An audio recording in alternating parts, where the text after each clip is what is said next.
பரமக்குடியில் இருந்து திருச்செந்தூர் சுப்பிரமணிய சுவாமி கோவிலுக்கு சைக்கிள் யாத்திரையாக சென்று பக்தர்கள் வழிபட்டனர்.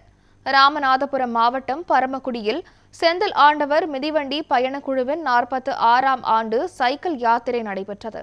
இதில் மாலை அணிந்து விரதம் இருந்த பக்தர்கள் பரமக்குடி வழிவிடு முருகன் ஆலயத்தில் இருந்து சைக்கிள் யாத்திரையாக திருச்செந்தூர் சுப்பிரமணிய சுவாமி கோவிலுக்கு சென்று சுவாமி தரிசனம் செய்து வழிபட்டனர்.